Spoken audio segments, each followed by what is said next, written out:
కలిగిన మా యేసయ్య ఘనమైన నామమునకు వందనాలు. గతకాలం అంతా కాచిన దేవా మీకే స్తోత్రాలు తెలియజేస్తూ ఉన్నాను. ఉదయకాల సమయం ముందు ఈ విధంగా మా ప్రభాని సన్నిధానంలో చేరి స్తుతించడానికి, ఆరాధించడానికి, మహిమపరచడానికి, ధ్యానించడానికి మీరు ఇచ్చిన గొప్ప అవకాశాన్ని బట్టి మీకు స్తోత్రాలు. ఇప్పటివరకు మా ప్రభానైనా జరిగినటువంటి విషయంలో పాటల ద్వారా, మా ప్రభా ఆరాధన ద్వారా, మా ప్రభు కీర్తన భాగం ద్వారా మీ నామానికి మీరు మహిమ పొందుకుని ఉన్నారు. ఈ సమయంలో మా ప్రభాని పక్షాన మా ప్రభా వాక్యాన్ని బోధిస్తూ ఉండగా ఈ చెల్లిచాటును మరుగుపరచుకోమని ప్రార్థన చేసుకున్నాం. కనుక చెవులు గ్రహించగల హృదయాలతో మీరు దయచేయమని ప్రార్థన చేసుకున్నాం. వాక్యం వినకుండా మా ప్రభా నన్ను హృదయంలో దాన్ని భద్రపరచుకోనకుండా దాన్ని వాక్యానుసారంగా జీవించకుండా ఆటంకపరుస్తున్నంత కార్యక్రియలను యేసు నామములో బంధిస్తూ ఉన్నాను. అల్ప నన్ను మీ చేతులకు అర్పిస్తున్నాను ప్రభా. నేను మీ చెల్లిచాటును మరుగుపరచుకున్నాను. నాలోని మీరే మాట్లాడిన సొంత జ్ఞానం చేత, సొంత తలంపులతో, సొంత మాటలు నేనేమైనా బోధిస్తుంది వ్యర్థం. కనుక మీ చిత్తము కానీ ఏ మాట నోట రాకుండా కానీ ప్రార్థిస్తున్నాను. అందుకు సంపూర్ణంగా సమర్పించుకుంటున్నాను. నాలో ఉండి మీరే మాట్లాడండి ప్రభు. నాలో ఉండి మీరే మాట్లాడమని అయ్యా మా ప్రభు నన్ను మరుగుపరిచి మీరు మహిమ పొందుకోనమని యేసు దివ్య నామములో ప్రార్థించి వేడుకుంటూ ఉన్నాను తండ్రి. ఆమేన్. ఆమేన్. దేవునికి మహిమ కలుగును గాక. ఆమేన్. ఆ యొక్క జూమ్ మీటింగ్ లో ఉన్నటువంటి ప్రతి ఒక్కరికి ప్రత్యేకమైన వందనాలు తెలియజేస్తూ ఉన్నాను. జూమ్ నడిపిస్తున్నటువంటి సంధ్యమ్మ గారు, విక్టర్ బాబు గారికి ప్రత్యేకమైన వందనాలు. మరొకసారి నన్ను పరిచయం చేసిన నా స్నేహితుడు ప్రియదాసులు జీవన్ గారికి కూడా ప్రత్యేకమైన వందనాలు నేను తెలియజేస్తూ ఉన్నాను. మంచిది, దేవుని వాక్యంలోనికి మనం వెళ్దాం. యెషయా గ్రంథము మనందరికీ సుపరిచితమైన వాక్యము, మనందరికీ చాలా విలువైన వాక్యము. యెషయా గ్రంథము 60వ అధ్యాయము 1వ వచనం మనందరికీ తెలిసిన వాక్యమే. చదవండి. నీకు వెలుగు వచ్చి ఉన్నది లెమ్ము, తేజరిమ్ము, యెహోవా మహిమ మీ మీద ఉదయించెను. చాలండి. నీకు వెలుగు వచ్చి ఉన్నది, లెమ్ము, తేజరిల్లుము, యెహోవా మహిమ నీ మీద ఉదయించెను. ఈ వాక్య భాగాన్ని మనము చదువుతున్నప్పుడు మన జీవితంలో చాలా ఎంకరేజ్మెంట్ అనేది మనకు కనబడుతూ ఉంటుంది. కానీ ఇక్కడ దేవుడు ప్రతి సేవకునితో ఈ దినం మాట్లాడుతున్న మాట ఏంటంటే, ఇంకను మీరు కొన్ని పరిస్థితుల్లో, కొన్ని ప్రదేశాలలో, కొన్ని విషయాలలో అలాగనే ఏ పరిస్థితిలో ఉన్నారో అలాగే ఉంటున్నారు. కానీ you are not stepping out, అంటే ఇంకా ఒక అడుగు మీరు ముందుకు వేయలేనటువంటి స్థితిలో ఉన్నారని ప్రభు మాట్లాడుతూ ఉన్నారు. ఒక అడుగు ముందుకు వేసి ప్రభు పనిలో ముందుకు వెళ్ళలేని స్థితిలో ఉన్నారని, దాని గురించి సంకోచించేటువంటి పరిస్థితుల్లో ఉన్నారని, దాని గురించి ఆలోచన చేస్తూ అమ్మో ఇది నేను చేయగలనా, అమ్మో ఇది నా వల్ల అవుతుందా, అమ్మో నాది ఇది చేయగలనా, ఇది నేను నిర్వహించగలనా అనేటువంటి సందేహాలతో మీలో ఉన్నటువంటి కొంతమంది ప్రభు పనిని చేయడానికే, దానిని ముందుకు వెళ్ళడానికే, దాని కార్యరూపము దాల్చడానికే సంకోచించేవారు ఉన్నట్లుగా ప్రభువు తెలియజేస్తూ ఉన్నారు. ఆయన అంటున్న మాట, లెమ్ము, తేజరిల్లుము, ప్రభు మహిమ నీ మీద ఉదయించి ఉన్నది. We have to wake up. మనము లేవాలి, ప్రభు పని కొరకై పురుగొల్పబడిన వారముగా లేవాలి. ఎందుకంటే ఆయన మహిమ మన మీద కుమ్మరించబడి ఉన్నది కనుక, ఆయన ప్రసన్నత మన మీద కుమ్మరించబడి ఉన్నది కనుక, ఆయన శక్తి చేత మనం నింపాడు కనుక బలమైన ఆత్మ కార్యములు, బలమైన పరిచయం ముందుకు కొనసాగటానికి. చూడండి, అపోస్తుల కార్యములు మనం గమనించినట్లయితే అపోస్తులు మేడగదిలో కూర్చొని ప్రార్థన చేస్తూ ఉన్నారు. ఇదిగో అపోస్తులు 120 మంది మేడగదిలో కూర్చొని ప్రార్థన చేస్తూ ఉండగా బలమైన అగ్ని, ఇదిగో ఆ వెలుగు వారి మీదకి దిగిరాగా, బలమైన అగ్ని వారి మీద దిగిరాగా వారు వెంటనే ఆత్మవశులై ప్రతి ఒక్కరి మీదకి అగ్ని ఆలుకల వల్ల విభజించబడగా, అప్పటి వరకు భయభ్రాంతులకు గురైనటువంటి వారు, అప్పటి వరకు దిగులకు గురైనటువంటి వారు, అమ్మో ఏం చేస్తారో, యేసు ప్రభువును చంపివేశారు కదా, మమ్మల్ని కూడా చంపివేస్తారేమోనని భయముతో వణికిపోతున్నటువంటి శిష్యులు ఎప్పుడైతే దేవుని ఆత్మ చేత నింపబడ్డారో, ఎప్పుడైతే దేవుని వెలుగు చేత నింపబడ్డారో, they became a strong persons. వాళ్ళు బలమైన వారుగా మార్చబడ్డారు. వారు బలమైన వారుగా మార్చబడ్డారు. వారిలో ఉన్న ప్రతి భయం విడిచిపోయింది. ఇదిగో బహు గట్టిగా, అక్కడ మనం చూసినట్లయితే బహు గట్టిగా వాళ్ళు ఏం చేస్తున్నారంటే, అక్కడ ఉన్నటువంటి వారి భాషలు, అన్య భాషల్లో మాట్లాడడం మొదలు పెట్టారు. ఏమండి, ఉన్నటువంటి వారిలో అక్కడ బహుధైర్యంగా నిలబడినటువంటి వ్యక్తి, ఒకప్పుడు యేసు ప్రభువును గురించి ఒప్పుకోవడానికే ముమ్మారు భయపడినటువంటి వ్యక్తి ఎవరండి? ఆయన పేతురు గారండి. ప్రభు వారికి క్లియర్గా చెప్పాడు, అయ్యా నువ్వు కోడి కుయ్యక మునుపు ముమ్మారు అబద్ధం అబ్బాయి లేదు ప్రభు, తెచ్చి వాళ్ళు ఎవరైనా చేస్తారో నేను మాత్రం చేయను. మనం కూడా చాలా సార్లు అనుకుంటాం, అబ్బాయి లేదు ప్రభు, నేను అసలు ఎట్లాంటి వాళ్ళో తెలుసా, నేను నీకోసం ఏదైనా చేసేస్తాను అనుకుంటా, ఏమీ చేయను. ఏదైనా పరిస్థితి ప్రతికూలమైతే, ఒకవేళ అవసరమైతే దేవుడు కూడా తెలియదని చెప్పేటువంటి పరిస్థితుల్లోకి వెళ్ళిపోతాం. దేవుని కార్యాలను విడిచిపెట్టేటువంటి వారుగా వెళ్ళిపోతాం. దేవుని పనిని విడిచిపెట్టే వారుగా వెళ్ళిపోతాం. ఈనాడు చాలా మంది ఎలా ఉంటున్నారంటే, లోకంలో ఉన్నటువంటి సేవకులు కానీ, లేకపోతే వారిని పంపించేవారు కానీ, ఇంకాను చాలా మందికి ఉన్నటువంటి అవగాహన, లేకపోతే దాన్ని వారి యొక్క ఆలోచన ఏమనుకుంటారంటే, బతకలేనోడు బడిపంతులు వేయడం ఒకప్పుడైతే, బ్రతకలేనోడు పాస్టర్ అయ్యారని వాళ్ళ మనలో ఉన్నటువంటి ఒక నానుడి.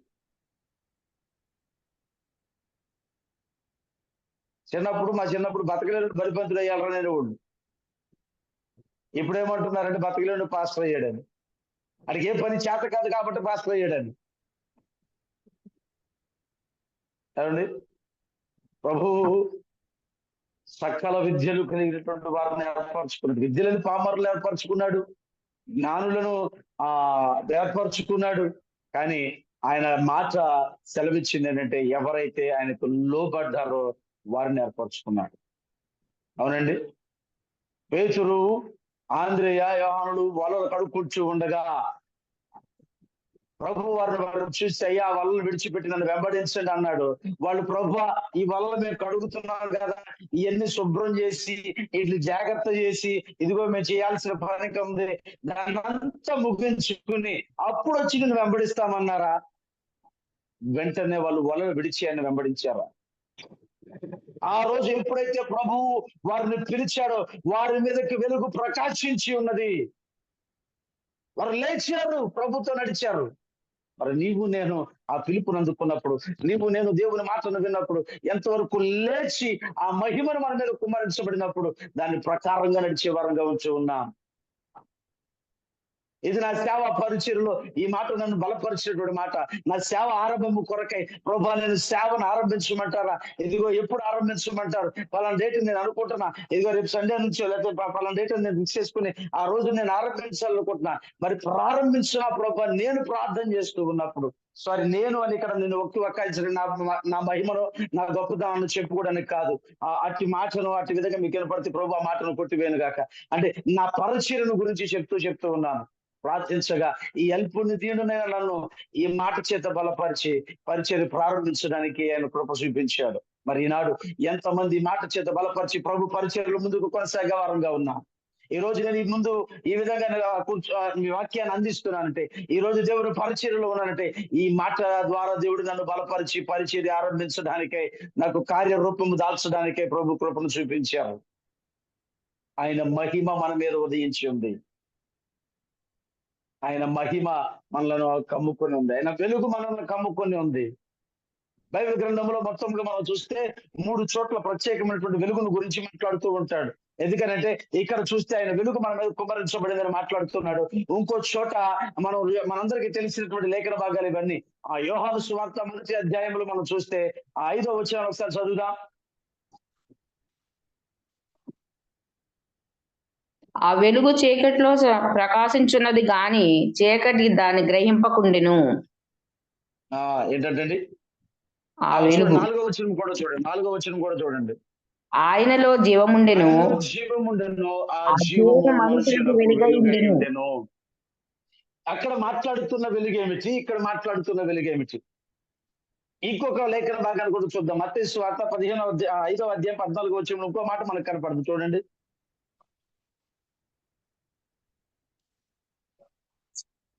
5:14 అండి. 5:14 మీరు లోకమునకు వెలుగై ఉన్నారు. చాలండి, ఏమై ఉన్నామంట? వెలుగై ఉన్నారు. ఇక్కడ 3 వెలుగులు మనకు కనపడుతున్నాయి. ఈ 3 వెలుగుల యొక్క వ్యత్యాసం ఏమిటి?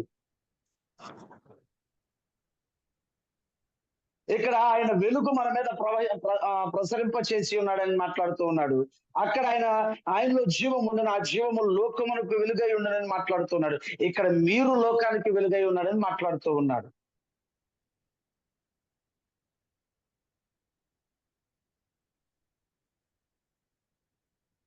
దీని గురించి మనం ఆలోచన చేస్తే,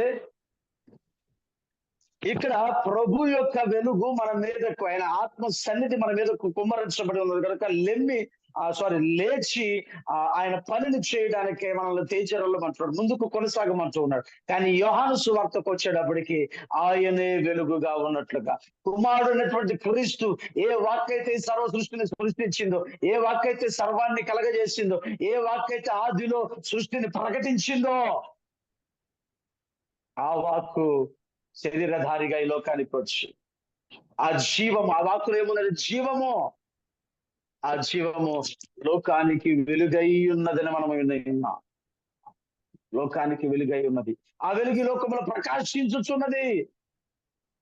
ఎవరు ప్రకాశించుతున్నది? క్రీస్తును. ఇక్కడ మాట్లాడబడినటువంటి మాట క్రీస్తును గురించి, ఇక్కడ ప్రకటించబడినటువంటి మాట క్రీస్తును గురించి. ఆయన వెలుగుగా ఈ లోకానికి వచ్చారు.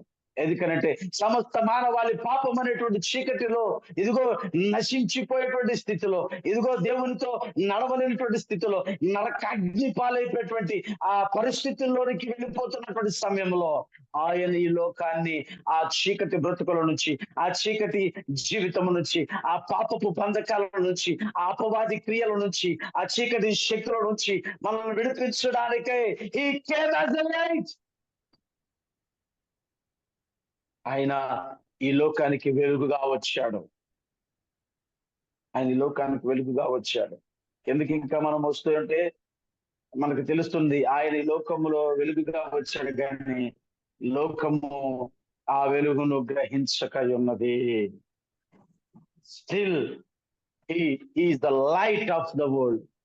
ఆయన లోకానికి వెలుగై ఉన్నది. But the world is not recognizing him. లోకము ఆయనను గుర్తించలేనటువంటి స్థితిలో ఉంది.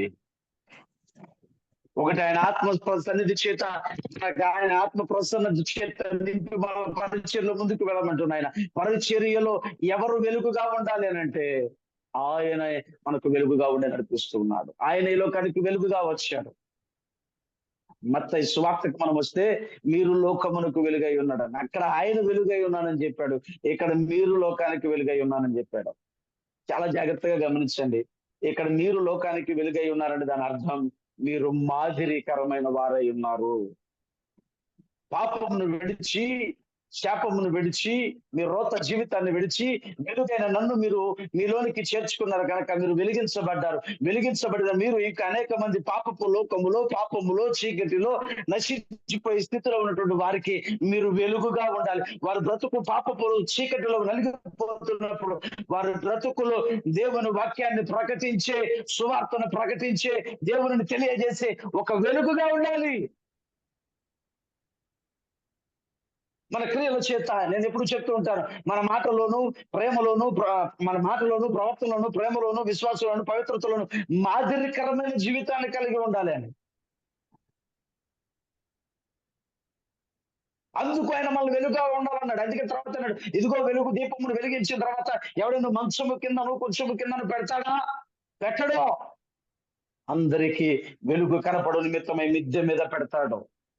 చాలా మంది నాడు క్రైస్తవులు దేవుని విశ్వసించిన వారు ఎన్నాళ్ళ నుంచి దేవుని వెంబడిస్తున్నా, ఎన్నాళ్ళ నుంచి దేవుని అనుసరిస్తున్నా, ఎన్నాళ్ళ నుంచి దేవుని దగ్గర ప్రార్థనకి వెళ్తున్నా, స్టిల్ వారికి వెలిగించబడిన వెలుగును మంచముల కింద, కొంచెముల కింద పెడుతూ ఉన్నారు. వారి వెలుగు ఇతరులు ప్రకాశింప చేయట్లేదు. అంటే ఈకను విశ్వాసులుగానే ఉంటున్నారు కానీ శిష్యులుగా మార్చబడట్లేదు.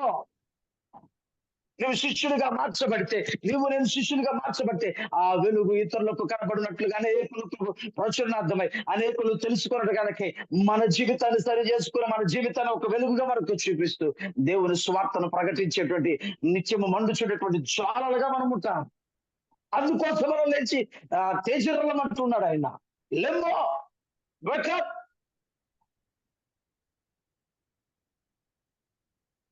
కానీ ఈనాడు భయంకరమైన పరిస్థితి ఏంటి తెలుసా? ఆయన మీరు లోకానికి వెలుగై ఉన్నాడు అంటున్నాడు కాబట్టి ఆయన ఏమంటారు, ఈనాడు చాలా మంది బహు బాధాకరముతో చెప్పవలసిన మాట ఏంటంటే, ప్రాముఖ్యంగా వెలుగై ఉన్న దేవుణ్ణి మరుగుపరిచి వీరు వెలుగవటానికే ప్రయాసపడుతూ ఉన్నారు. అర్థమవుతుందండి? వెలుగై ఉన్న దేవుణ్ణి మరుగుపరిచి వీరు వెలుగు అవటానికై ప్రయాసపడుతున్నారు. అసలు వెలుగై ఉన్న దేవుని గురించి తెలిస్తే, ఆయన లోకానికి వెలుగై ఉన్నాడని తెలిస్తే, ఆయన చేసిన కార్యాల గురించి నిజంగా తెలిస్తే, ఆయన చేసిన పనుల గురించి నిజంగా తెలిస్తే, ఎవడు కూడా మరొకసారి నేను వెలుగుగా ఉండాలి, ఇదిగో అందరికీ నేను కనపడాలి, ఇదిగో నేనే చేస్తున్నానని తెలుసుకోవాలి, నా ద్వారా కార్యాలు జరుగుతున్నాయని తెలుసుకోవాలని ఏ నాడు మనిషి తాచపడో. వెలుగై ఉన్న దేవుడు మన కోసం ఆ లోకాన్ని విడిచి ఈ లోకానికి వచ్చి తను రిక్తునిగా చేసుకుని మన శాపాలను, మన పాపాలను, మన దోషాలను ఆయన పైన వేసుకుని, ముళ్ళ కిరీటం పెట్టించుకుని, మన పిడిగుద్దులు గుద్దించుకుని, ఉమ్ము వేయించుకుని, ఇరుగో కొరడా దెబ్బలతో కొట్టించుకుని, అపహాస్యం చేయబడి, తన శరీరము మాంస ముద్దలు ఎగిసి పడుతున్నప్పటికీ, శరీరం దున్నబడినప్పటికీ, తన రక్తము ఇదిగో చిందుచు ఏరులై పారుచున్నప్పటికీ, నోరు తెరవకుండా 2 కొయ్యలకు 3 కెరళ్ళకి 3 మేకలతో వేలాడతీయబడి ఆఖరి రక్తం బొట్టు వరకు కాల్చి చనిపోయాడే. He is the light. ఆ 2 కొయ్యలకు 3 మైకులతో ఇదిగో వెలుగుగా ఉన్న ఆయన లోకానికి వెలుగై ఉండటానికై చేసిన కార్యము తెలియజేయడానికి పైకెత్తబడ్డాడు. మరి నువ్వు నేను వెలుగుగా ఉండాలనుకుంటున్నాం కదా, ఏం చేసాం దీనిలో మనం? ఏదైనా ఒక కార్యం ప్రభు మనం ప్రార్థన చేసినప్పుడు చేస్తే రైట్, మనం వెలుగైపోతాం. ఇంకా అక్కడ ఆ పాస్టర్ గారు ప్రార్థన చేస్తే అయిపోతుంది, ఈ పాస్టర్ గారు ప్రార్థన చేసి ఎవడు ప్రార్థన చేస్తే అవుతుంది? నేను ఎవడినండి ఎవరో గురించి నాకు ఎందుకు, నేను అనుకుంది నేను ప్రార్థన చేస్తే అయిపోద్దని చెప్పడం నేనెవడిని? ప్రభు కార్యం జరిగించకపోతే, ప్రభు నాకు ఆ కృపను ఇవ్వకపోతే, ఆ పాస్టర్ గారు చెయ్యెత్తే చాలు, జస్ట్ చెయ్యెత్తే చాలు, ఏముంది చేతిలో? ప్రభువు ఆశీర్వదించకపోతే వీళ్ళ ఇంటెన్షన్ అంతా ఈనాడు బహు భయంకరమైన బాధాకరమైన విషయం ఏంటంటే, సేవకులు కూడా వాళ్ళ విశ్వాసాలు తయారైన దానికి కారణం సేవకులే. వెలుగుగా ఉండవలసిన ఆయనను మరుగుపరిచి వీళ్ళు వెలుగు అవ్వాలని. ఈనాడు మనందరికీ తెలుసు, చాలా మంది ఆ దేవుడు చేసే కార్యాల కంటే ఫలానా ఆయన దగ్గరికి వెళ్తారంటే ఆయన అసలు ప్రార్థన చేస్తే అయిపోద్దండి, ఫలానా ఆయన దగ్గరికి వెళ్తే ఆయన చేయెత్తి అయిపోద్దండి. అంటే దేవుడు చేయొద్దు, దేవుడు నీతో మాట్లాడొద్దు, ఆయన ఇస్తే చాలు. Now he's become the light. ఆయన ఏమైపోతున్నాడంటే క్రీస్తును మరుగుపరిచి, వెలుగై ఉన్న దేవుడిని మరుగుపరిచి ఆయన వెలుగైపోతూ ఉన్నాడు. ఆయన వెలుగైపోతూ ఉన్నాడు. మన పరిచర్యలో దేవుని మహిమను, దేవుని వెలుగును పొందుకున్న మనము, ఆయన వెలిగించిన మన జీవితాన్ని, ఈ లోకానికి వెలుగుగా వచ్చి మన పాపాలను తొలగించి, మన శాపాలను తొలగించి, మన చీకటి బ్రతుకులను వెలిగించిన మనము వెలుగుగా ఉండి లోకానికి ప్రచురం చేయవలసిన మనము ఆ వెలుగును దొంగలిస్తున్నాము. ఏ వెలుగునంటే క్రీస్తుకు కలిగిన వెలుగును, ఆ మహిమను మనము దొంగలించి మనము వెలుగుగా ఉండాలనుకుంటున్నాము. జాగ్రత్త. చాలా సార్లు నాకు వెలుగు కనపడుతుందండి ప్రార్థన చేస్తున్నప్పుడు అనుకుంటాం. అవునండి, చాలా మందికి మనకి సాక్ష్యాలు ఉంటాయి. నేను ప్రార్థన చేస్తున్నప్పుడు పెద్ద వెలుగు కనపడిందండి. జాగ్రత్త, వెలుగు ఏదో గ్రహించగలిగిన వాళ్ళమై ఉండాలి. వెలుగు దూత కూడా వెలుగు రూపంలో వచ్చి మనల్ని మాయపరుస్తుంది. అపవాదైనటువంటి వెలుగు దూత మనల్ని వెలుగు రూపంలో వచ్చి మాయపరుస్తాడు. We have to be careful. ఏ వెలుగు నీకు కనబడింది అనేది నీవు జాగ్రత్తగా గ్రహించగలిగిన వారమై ఉండాలి. దేవుని కొరకు నిత్యము రగులుచుండేటువంటి జ్వాలలుగా వెలిగించబడాలి. మనం నిత్యము మండించబడేటువంటి జ్వాలలుగా, ఇదిగో ఏ మంచము కింద కొంచెము కింద పెట్టబడినటువంటి ఆ వెలిగించబడిన దీపములుగా, ఆ జ్వాలలుగా కాదు, కానీ ఇదిగో అనేకులకు వెలుగునివ్వటానికై, అనేకులను దేవుని వద్దకు నడిపించడానికై, వారి చీకటి బ్రతుకుల నుంచి విడిపించి, వారికి ఇదిగో శాప బ్రతుకుల నుంచి విడిపించి, ఆ నరకాగ్ని నుంచి విడిపించి దేవుని దగ్గరకు నడిపించేటువంటి బలమైన సాధనములుగా, వారిని వెలిగించే వారముగా. చాలా మంది ఈనాడు జీవితం ఎలా అయిపోయిందంటే, క్రైస్తవ జీవితం ఇదిగో దేవుని నమ్ముకున్న కొత్తలో వెలిగించబడ్డారు, కానీ మనందరికీ తెలుసు సిద్ధపడిన కనికలు, సిద్ధపాటు లేని కనికల గురించి. వారి గుడ్డెలలో, వారి ఆ ద్వీపముల్లో నూనె లేకపోవటం ఆరిపోతూ ఉన్నారు. ప్రార్థనా జీవితం లేకపోవటం వల్ల ఆరిపోయారు. దేవుని వాక్యానుసారమైన జీవితం లేకపోవడం వల్ల ఆరిపోయారు. దేవునితో నడవకపోవడం వల్ల ఆరిపోయారు. దేవునికి ఇవ్వాల్సిన ప్రాధాన్యత ఇవ్వకపోవడం వల్ల ఆరిపోయారు.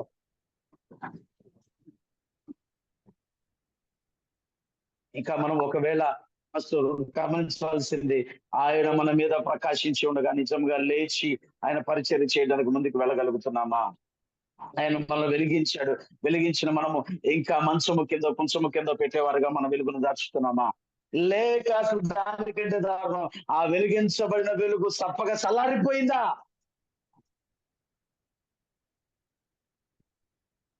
ఏ పరిస్థితుల్లో మనం ఉన్నాం?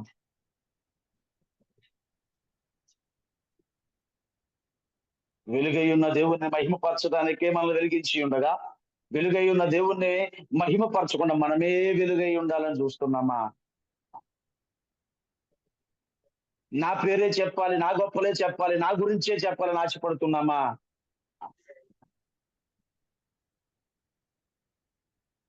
ఎక్కడున్నాం మన పరిచర్యలో? ఆయన ఈ లోకానికి వెలుగుగా వచ్చి కూడా, ఆయన లోకానికి వెలుగుగా వచ్చి కూడా ఆయన అన్న మాట ఏంటో తెలుసా? నేను నా తండ్రి చిత్తాన్ని నెరవేర్చడానికి వచ్చాను. ఆయన ఈ లోకానికి వెలుగుగా వచ్చి కూడా, ఆయన ఈ లోకాన్ని వెలిగించడానికే వచ్చి కూడా ఆయన అన్న మాట ఏంటో తెలుసా? ఆయన స్వస్థత కార్యములు చేసినప్పుడు మీరెవ్వరికీ నన్ను గురించి చెప్పొద్దు, మీరు వెళ్ళి యాజకునికి కనపరుచుకోనమని చెప్పాడు. మరి మనం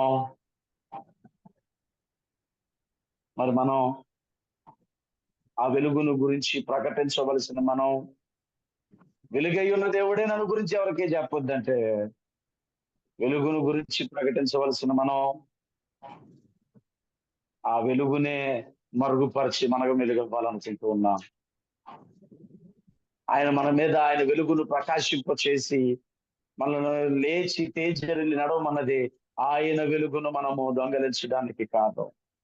ఆయన లోకానికి వెలుగుగా వచ్చి మన చీకటి బ్రతుకులను తీసివేసి, ఇదిగో మన శాప బ్రతుకులను తీసివేసి, మన అంధకార జీవితాన్ని తీసివేసి మనమును లోకానికి వెలుగుగా వచ్చింది ఆయన వెలుగును దొంగలించి మనము వెలుగుగా కనపడడానికి కాదు, మనము మండుచు వెలిగించబడుచు అనేకులను వెలిగించడానికై.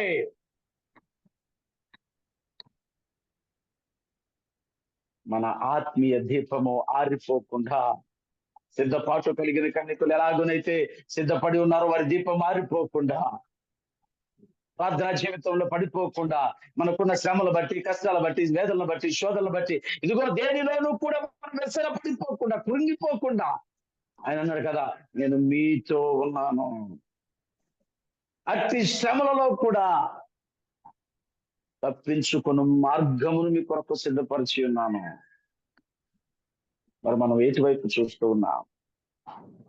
చాలా వరకు శ్రమలు, బాధలు, కష్టాల్లో ఉన్నప్పుడు దేవుని దగ్గర ప్రార్థన చేస్తాం, కానీ దేవుడు క్లియర్ గా తప్పించుకున్న మార్గాన్ని చూపిస్తే ఆ మార్గాన్ని వెతకం. మనం ప్రయాసపడం, మనం కష్టపడం, అంతా ఫ్రీ. ఇవాళ అంతా ఇన్స్టెంట్ అయిపోయింది. మన జీవితాల్లో నేటి ప్రపంచం ఎలా ఇన్స్టెంట్, ఇన్స్టెంట్ ఫుడ్, ఇన్స్టెంట్ అని అలా అంటే అలా అయిపోవాలంటే. ఏమండి? అవునా? There is no time for that. దానికి సమయం లేదు అనుకుంటూ ఉన్నాం. వ్యర్థమైన వాటికి, పనికి మాలిన వాటికి, ఫోన్లు చూడడానికి, టీవీలు చూడడానికి, జరిపి ఏది అరిగిపోయేటట్టు ఫోన్లు చూడడానికి అయితే సమయం ఉంటుంది, కానీ దేవునితో గడపడానికి సమయం ఉండదు. పనికి మాలిన ముచ్చట్లు పెట్టుకోవడానికి సమయం ఉంటుంది, కానీ దేవునితో గడపడానికి సమయం ఉండదు.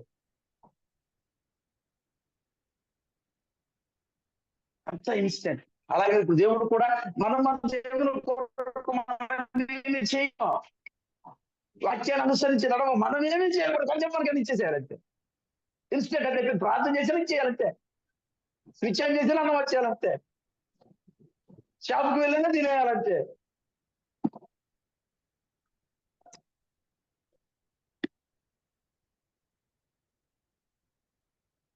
ఇన్స్టెంట్ బ్రతుకులు అయిపోయినాయి. ఇన్స్టెంట్ బ్రతుకులు. అక్కడికి తాగే కాఫీ, టీలు కూడా ఇన్స్టెంట్ అయిపోయినాయి. అలాగే దేవుని కార్యాలను కూడా, దేవుని దగ్గర నుంచి పొందుకోవాల్సిన కృపను కూడా ఇన్స్టెంట్ మాదిరిలోనే వెతుకుతూ ఉన్నాం. సమయాన్ని కేటాయిస్తున్నామా దేవునితో గడపడానికి? ఆ తప్పించుకున్న మార్గం ఏమిటో గ్రహించగలుగుతూ ఉన్నామా? ఆయన వెలుగు మన మీద కుమరించి ఉండగా ఆ వెలుగును మనం అనుసరిస్తూ, ఆ వెలుగు చేత నింపబడుచు, మనం వెలిగించబడిన మనము మన వెలుగును దాచిపెట్టకుండా అనేకులకు కనబడినట్లుగా మన బ్రతుకులు, మన పాటలు, మన ప్రవర్తనలో, మన ప్రేమలు, పవిత్రతలో, విశ్వాసములు మాదిరికరముగా చూపించగలుగుతూ ఉన్నామా? మనము వెలిగించబడి అనేకులు వెలిగించగలుగుతూ ఉన్నామా? ఏం చేయగలుగుతూ ఉన్నాం? లెమ్ము తేజరిల్లుము. ప్రభు మహిమ ఏమంటున్నాడండి ఆయన? లెమ్ము తేజరిల్లుము, నీకు వెలుగు వచ్చి ఉన్నది. నీకు లెమ్ము వెలుగు వచ్చి వెలుగు ఉన్నది. ఆ, నీకు లెమ్ము, వెలుగు వచ్చి ఉన్నది. లెమ్ము తేజరిల్లుము, యెహోవా యెహోవా మహిమ మహిమ నీ మీద ఉదయించెను. ఉదయించెను. ఏమొచ్చినట్టు మనకి? వెలుగు వచ్చి ఉన్నది. వెలుగు వచ్చి ఉన్నది. రక్షణ అనే వెలుగు వచ్చి ఉన్నది. పరిశుద్ధాత్మ శక్తి అనే వెలుగు వచ్చి ఉన్నది. మనల్ని బ్రతికించడానికే, మన శాపములు తొలగించడానికే క్రీస్తు అనే వెలుగు మనకు ఆయన ఈ లోకములో మన కొరకే వెలుగుగా వచ్చి ఉన్నారు. మన యోహాను సువార్తలో చూస్తూనే ఉన్నాం. మరి మనము లేచి ఆయన కొరకు ముందుకు కొనసాగే వారంగా ఉన్నామా? దేవుని పని చేయటానికే 34 సాకులు చెప్తాం, కానీ మనకి ఏదైనా పని అవసరం అనుకుంటే అబ్బో అసలు ఏ సాకు లేకుండా అప్పటి వరకు ఒళ్ళు నొప్పులు ఉన్నవాళ్ళు, కాళ్ళు నొప్పులు ఉన్నవాళ్ళు, చేతులు నొప్పులు ఉన్నవాళ్ళు, తల నొప్పి ఉన్నవాళ్ళు, ఏ పనైనా మనకి కావాల్సింది అనుకోండి ఎక్కడికైనా వెళ్ళాలి చక్కగా రెడీ వెళ్ళిపోతాం. కానీ దేవుని సన్నిధి కానీ దేవుని పనికి వెళ్ళాలి. అయ్యా ఇవాళ ఒంట్లో బాగాలేదండి, మాకు ఫంక్షన్కి వెళ్తానికి ఒంట్లో బాగుందా? ఒంట్లో బాగాలేదని మానేసిందని ఫంక్షన్తో మాత్రం ఆ రోజు రెడీ వెళ్ళిపోతాం ఫంక్షన్కి. మళ్ళీ మనం ఏదైనా పని ఉందంటే వెళ్ళిపోతాం. మరి అది దేవుని దగ్గరకు కూడా అంత శ్రద్ధగా రాము మరి మనం. కానీ ప్రభు మాత్రం మనకి అన్ని ఇచ్చేయాలి, అడగగానే ఇచ్చేయాలి. లేకపోతే ప్రభా అయినా ఎక్కడ లేని ఏడుపు అంతా మొహం మీద వేసుకుని దొంగ ఏడుపులు ఎడుతుంటాం దేవుని దగ్గర. మనం ఏమి చేయమా? అడగగానే ప్రభు ఇచ్చేయాలా? ఆయన క్లియర్ గా అన్నాడు, నువ్వు శోధనలో తప్పించుకోవడం మార్గం పెట్టాను, అక్కడ నువ్వు వెతుకో, ఆ మార్గం ఏంటి తెలుసుకో, ఆ మార్గం కూడా వెళ్ళు. మనం వేస్తాం, మనం వెళ్ళాం, కానీ ఇచ్చేయాలి ప్రభు. ఏంటంటే మనం ప్రార్థన చేసుకోవాలి. పాస్టర్ గారు ఈ పాస్టర్ గారు కాదు, ఆ పాస్టర్ గారు, ఈ పాస్టర్ గారు కాదు, ఆ పాస్టర్ గారు, 100 మంది దగ్గరికి వెళ్ళి ప్రార్థన చేయించుకుంటారు, కానీ ప్రభు చెప్పిన మార్గాన్ని మాత్రం వెతకం మనం.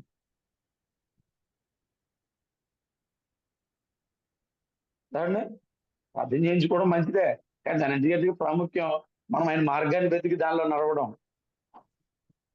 ఎంతమంది ప్రార్థన చేసినా, ఎంతమంది ఎవరేం చేసినా, నువ్వు ఆ మార్గంలో నడవకపోతే జాగ్రత్త. ప్రభు కార్యము పొందుకోవటం ఆలస్యం అవుతూ ఉంటుంది. Is ready to give whenever we are praying. మనం ప్రార్థన చేసిన ప్రతిసారి ఆయన ఇవ్వడానికి సిద్ధంగా ఉన్నాడు, కానీ we are not ready to receive it. కానీ మనమే నన్ను పొందుకోవటానికి సిద్ధపడిగా. ప్రభు పరిచయలో ఆయన మన మీద తన వెలుగు మన దగ్గరకు పంపించి, వెలుగు మన మీద కుమ్మరించి, మహిమను మన మీద కుమ్మరించి, లెమ్మో లేచి వెలుగుగా ఈ లోకానికి వచ్చిన ఆయన, ఆ వెలుగు నీకు ఇచ్చిన ఆయన, నీ చీకటి బ్రతుకును తొలగించి నిన్ను వెలుగుగా మార్చిన ఆయన, నిన్ను వెలిగించిన ఆయన గురించి ప్రకటించటానికై ముందుకు వెళ్తున్నావా? ఒకవేళ ప్రకటిస్తూ ఉంటుంటే ఏదో ప్రభుని ద్వారా నువ్వు ప్రార్థన చేయక కార్యం చేస్తే, అబ్బో అసలు నేను ప్రార్థన చేశానండి,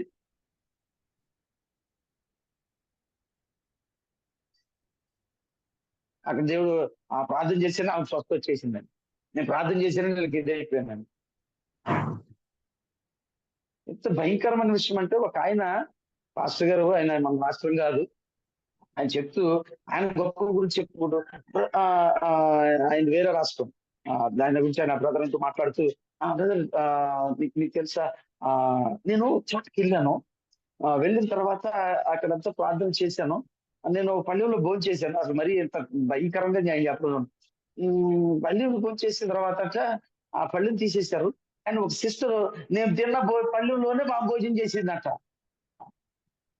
చేసేటప్పటికి పిల్లలు లేని ఆమెకి పిల్లలు పుట్టారంట. ఏంటండి ఇది? ఇప్పుడు మహిమ పొందుకోవాలని చూస్తున్నావు నువ్వు.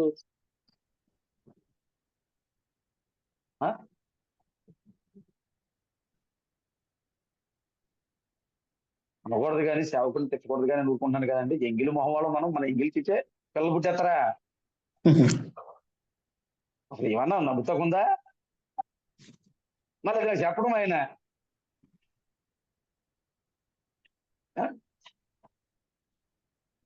ఇలా చాలా మంది అరటి పండు ఇచ్చే పిల్లలు పుట్టేస్తారు, అంజూర పండు ఇచ్చే పిల్లలు పుట్టేస్తారు. ఎక్కడి నుంచి పుడతారంటే దేవుడు కార్యం చేయండి అన్న. అరటి పండులో అంటే నీ ఉద్దేశం ఏంటి?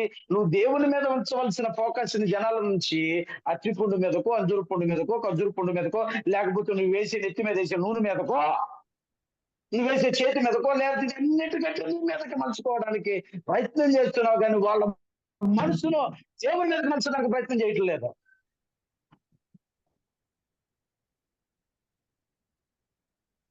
భయంకరమైనటువంటి పరిస్థితుల్లో ఉన్నాం మనం. అవునండి.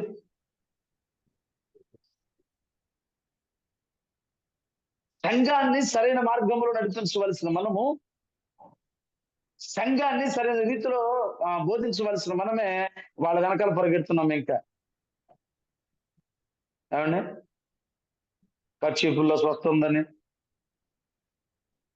దేవుడు ప్రసన్నకుంటాడు, కానీ నువ్వు అక్కడ పరిగెత్తాల్సిన అవసరం లేదు కదా.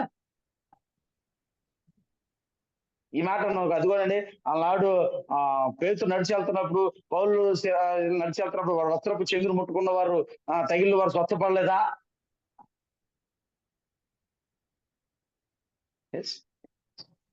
వాళ్ళతో పోల్చుకుంటున్నావు కదా. అంత పరిశుద్ధమైన జీవితం, అంత త్యాగపరితమైన జీవితం నీకు నాకు ఉందా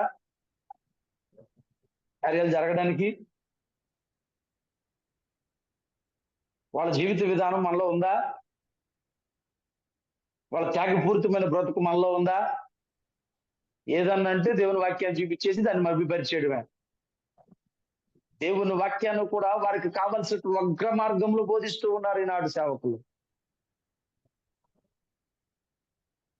ఏదైనా తప్పైందని మనం చూపిస్తే దాన్ని ఒప్పని 100 రిఫరెన్స్లు చూపించగలరు మన కాళ్ళు. అంత మహాజ్ఞానులు. ఎందుకంటే తెలుసా, మనకి చెప్పవసరం లేదు వాళ్ళు ఎవరున్నారు, ఏ వెలుగు ఉందో మనం చెప్పవసరం లేదు. అది చెప్పాను నేను మీకు.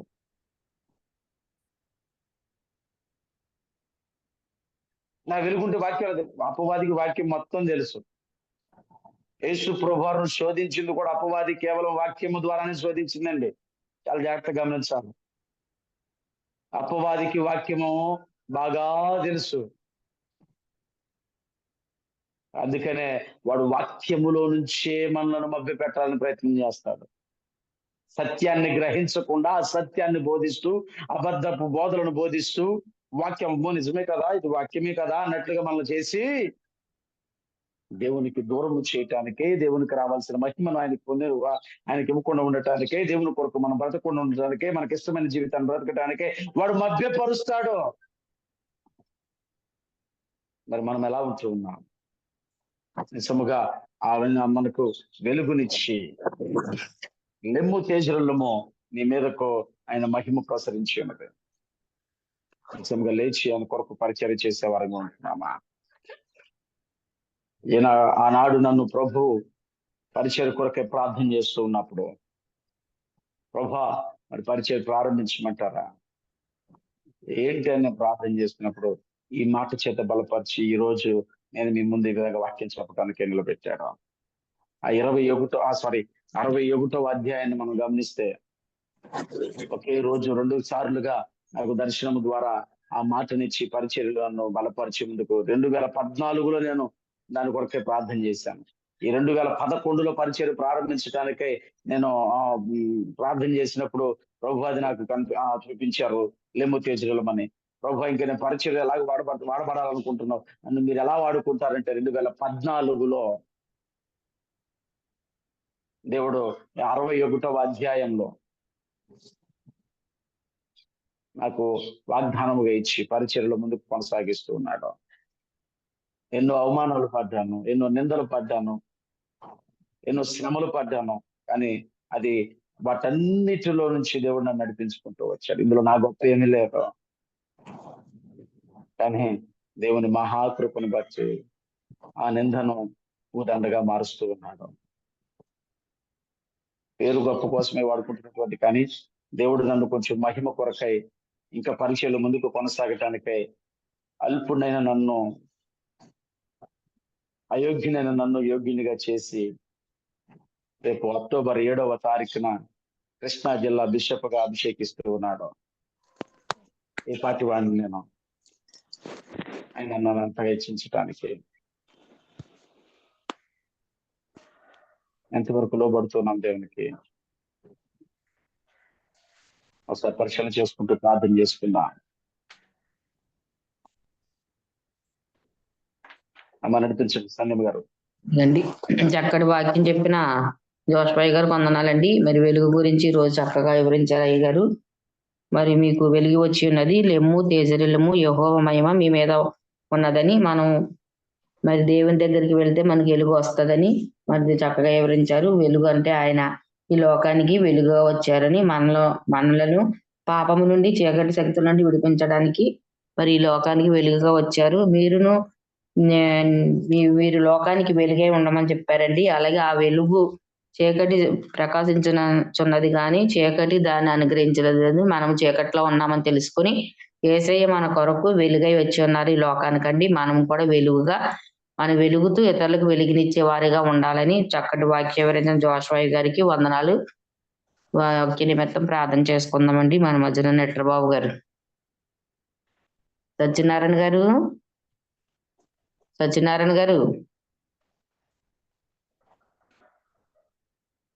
నెట్రబాబు గారు వాక్య నిమిత్తం ప్రార్థన చేయండి. అలాగేనమ్మా.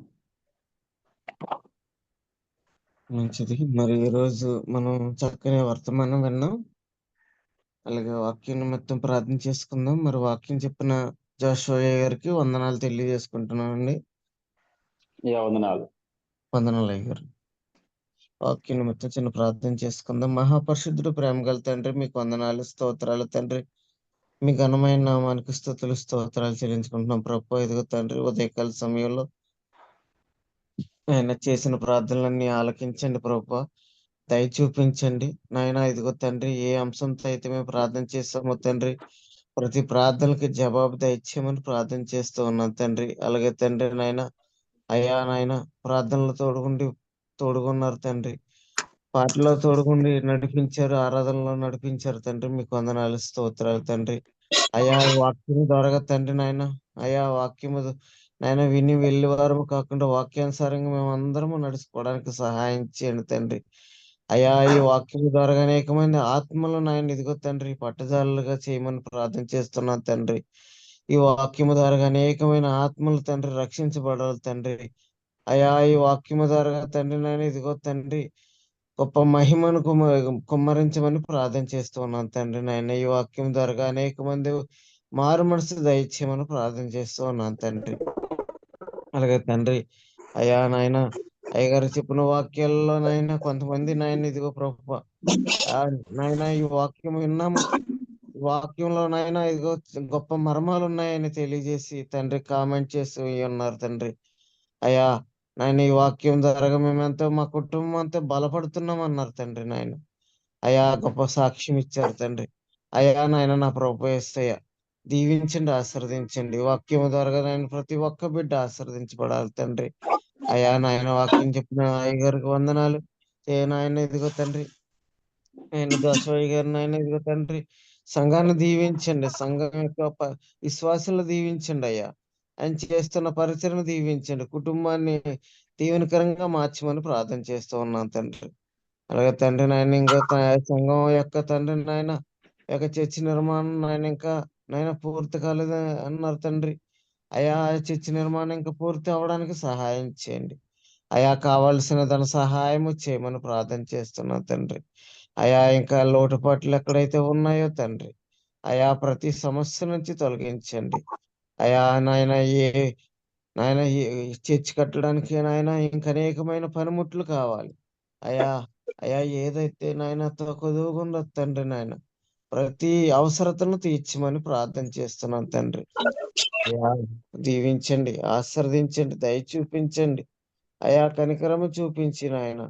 అయా నాయన ప్రతి ఒక్క బిడ్డని దీవించి ఆశీర్వదించి నడిపించమని యేసు పరిశుద్ధ నామములో అడిగి వేడుకుంటూ ఉన్నాను తండ్రి. ఆమేన్. స్తోత్రం. ప్రార్థన చేసిన నెట్రబాబు గారికి వందనాలండి. ముఖం ప్రార్థన చేసుకుందాం. ప్రార్థన అవసరతలు ఏమైనా ఉంటే చెప్పండి అమ్మా. ప్రార్థన అవసరతలు అదే జోషువా గారు మురళి గారి కోసం ప్రార్థన పెట్టండి. మురళి గారి కోసం ప్రార్థన పెట్టండి. తర్వాత వరలక్ష్మి గారు కారుకి డ్రైవర్ వచ్చేలాగంటే ప్రార్థనలో పెట్టండి. ఓకే. అయ్యగారు నా కాలు గురించి కూడా ప్రార్థన చేయండి. మొన్న మధ్యన పడిపోయాను. అయ్యా. బైక్ మీద నుంచి పడిపోయాను అయ్యగారు. ఎదర చక్రంలోకి వెళ్ళిపోయిందండి. అదే అదే. ఒక్క దూరేత్తం వల్ల పడిపోయింది. నా నరం నలిగింది. అప్పటి నుంచి కూడా విపరీతమైన ఉమ్. బాధ. కొట్టు పడద్దన్నారండి, సిమెంట్ కొట్టు. ఉమ్. అది తగ్గట్లేదండి. మరి నేనేమో యా. పట్టించుకోలేదు. ఉమ్. ప్రార్థన చేయండి అయ్యగారు. అయ్యా ఖచ్చితంగా. ఓకే అయ్యగారు. ఓకే, ప్రార్థన చేద్దాం. పరిశుద్ధుడా, ప్రేమ కలిగిన మా యేసయ్య, ఘనమైన నామములు కొందనాలు. ఇప్పుడు మీరు తోడుగా ఉండి నాతో మాతో అందరితో మీరు మాట్లాడి బలపరిచిన విధానం కొరకై మీకు వందనాలు. మన ప్రభుని కొరకై మా ప్రభు లేచి మేము తేజరగటానికై అనేకులకు వెలిగించటానికే మేము వెలిగించబడి మేము మండుతూ అనేకులు మండించడానికే అని కృప అనుగ్రహించండి. అయ్యా, వెలుగుగా ఉన్న దేవా, నిన్ను మేము ప్రకటిస్తున్న మేము ఎక్కడా కూడా నీకు బదులుగా మేము వెలుగు అవ్వకుండా ఉండటానికి నీ సహాయం అనుగ్రహించండి. అట్టి మనసు మాలో ఎవరికైనా ఉన్నట్లయితే యేసు నామములో అట్టి మనసును తీసివేయబడిన గాక అని ప్రార్థన చేస్తున్నాను. కేవలము నీవు మాత్రమే వెలుగుగా ఉండాలి, కేవలం నీవు మాత్రమే మహిమపరచబడాలి. ప్రభు, నీ బలమైన కార్యాన్ని జరిగించమని ప్రార్థన చేస్తున్నాను. చెప్పబడిన ప్రతి ప్రార్థన అవసరతను మీ చేతులకు అర్పిస్తూ ఉన్నాను. మురళి గారిని మీరు ముట్టండి, సంపూర్ణ స్వస్థతను అనుగ్రహించండి. యేసు నామములో ప్రతి బలహీనత విడిచిపోవును గాక అని ఆజ్ఞాపిస్తున్నాను. Releasing my healing power upon him in the name of Jesus. Touch in the name of Jesus. నీ బలమైన కార్యాన్ని జరిగించండి ప్రభా. మీ ఆత్మ చేత నింపండి. ఆయన మీరు గురించి స్వస్థపరిచి మా దేవుడు గొప్ప కార్యాన్ని జరిగించండి. మిమ్మల్ని గురించి సాక్ష్యం ఇచ్చుదురుగా కానీ ప్రార్థిస్తూ ఉన్నాను. అలాగే మా ప్రభా, ఆయన వరలక్ష్మి గారి యొక్క ఆ కారుకి మా ప్రభా ఆయన చక్కని డ్రైవర్ దొరకడానికి మీరు సహాయం అనుగ్రహించండి. ఆయన రీతంగా కిరాయిలకు వెళ్ళడానికి, దాని ద్వారా మా ప్రభు జీవనోపాధిని పొందుకోవడానికి నీ కృపను అనుగ్రహించండి. అలాగే మా ప్రభు విక్టర్ బాబు గారిని మీ చేతులు కల్పిస్తున్నాను. తగిలిన మా ప్రభా దెబ్బను మీ చేతులు కల్పిస్తున్నాను. నరం నలిగిందని డాక్టర్ చెప్తున్నారు. మా ప్రభా మీరే నీ గాయపడిన హస్తము చేత తాకమని ప్రార్థన చేస్తున్నాను. యేసు నామములో నరము సెట్టగునుగా కానీ ప్రార్థన చేస్తున్నాను. యేసు నామములో నరము సెట్టగునుగా కానీ ప్రార్థన చేస్తున్నాను. ప్రతి బలహీనతను యేసు నామములో healing power in the name of Jesus. ప్రభా మీరే నీ బలమైన కార్యాన్ని జరిగించండి.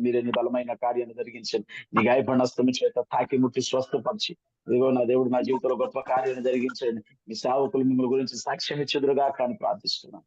ఈ సమయంలో ఎవరైతే మా ప్రభు జూమ్ మీటింగ్ లో ఉన్నారో ప్రతి ఒక్కరిని మీ చేతులు కనిపిస్తున్నాయి. Covered each and every person with the precious blood of Jesus. Nothing can touch them. There belongs to you my master. ప్రతి ఒక్కరి పట్ల చిత్తాన్ని మీరు నెరవేర్చుకోనండి. ఆయన ప్రతి ఒక్కరికి మంచి ఆరోగ్యాన్ని, బలాన్ని, శక్తిని దయచేసి వారికి కావాల్సిన ప్రతి ఆకృతిని తీర్చి ఈ పరలోక సంబంధమైన ప్రతి విధమైన ఆత్మీయ ఆశీర్వాదం చేత నింపి నడిపించమని ప్రార్థన చేస్తూ లీడ్ చేస్తున్న సంధ్యమ్మ గారిను మా ప్రభా, అలాగే తండ్రి బాబు గారిని మీ చేతులు కనిపిస్తున్నాం.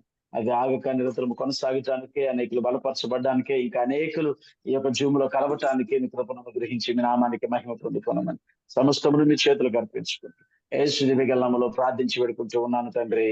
ఆమేన్. ఆమేన్. అయ్యగారు ఆశీర్వాదం ఇద్ది కానీ సరోజిని గారు కుమార్తె కోసం కూడా చిన్న ప్రార్థన చేయండి. ఆమెకి తల్లి గారు సరోజిని గారి యొక్క కుమార్తెను మీ చేతులు కనిపిస్తూ ఉన్నా. ప్రభా విషయంలో మీరు చేసిన కార్యాన్ని బట్టి మీకు వందనాలు. గడిచిన వారంలో కూడా ప్రార్థించి ఉన్నా. మా ప్రభా గర్భ సంచి జారిందని డాక్టర్స్ మా ప్రభా స్టిచెస్ వేసి ఆపారని, ఇప్పుడు 8వ నెలలోకి మీరు ప్రవేశింప చేసిన విధానాన్ని బట్టి మీకు వందనాలు.